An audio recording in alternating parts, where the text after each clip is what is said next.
Joe Rogan is humbled with pure math when it comes to the conflict in the Middle East. Listen in. 30,000 innocent civilians in response to something that killed 1,200 innocent civilians, and you're continuing to bomb an area into oblivion. That is at least the steps of genocide, or a form of genocide. So when you say 30,000 civilians, it's not 30,000 civilians that have been killed, though. How many thousands have been killed? So according to Gaza Health Ministry, which is run by Hamas, the number they have is 32,000, but they don't distinguish between Hamas and civilians. How many members of Hamas are there? 40,000, something like that. I don't think the number is known, but it's tens of thousands. So Hamas says 32,000 people have been killed, civilians and soldiers.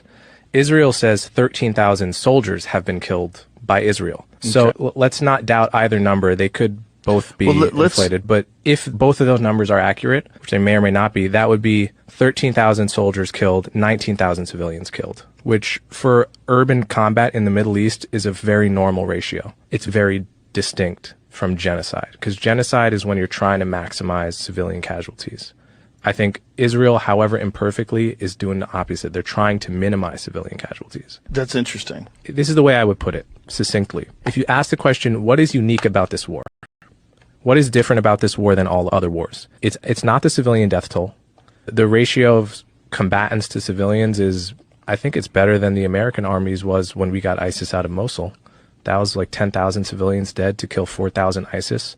This is 19,000 civilians dead to kill 13,000. What's unique about this war, unlike every other war that I could think of, is you have an army in Hamas that has perfected the art of embedding itself and meshing itself with civilians so that you cannot hit them without hitting the people around them. Other armies have done this, but none have perfected it to the extent that Hamas has.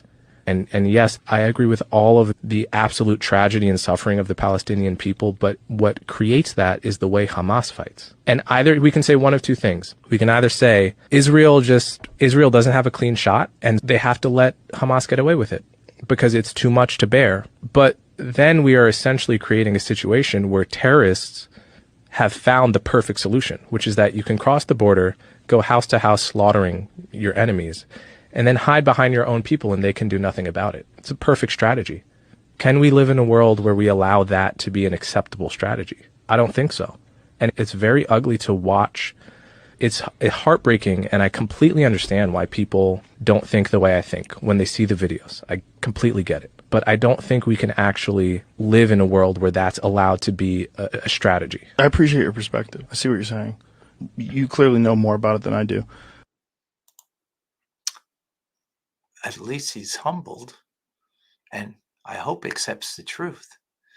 But calm, cool, collective, beautifully stated, not even, saying that the numbers are inflated, even based on that. What Israel has to deal with is a very difficult challenge. And they're meeting the challenge like no other army has ever done. And maybe not even rightfully so. But what's important over here is that when we see with our physical eyes something,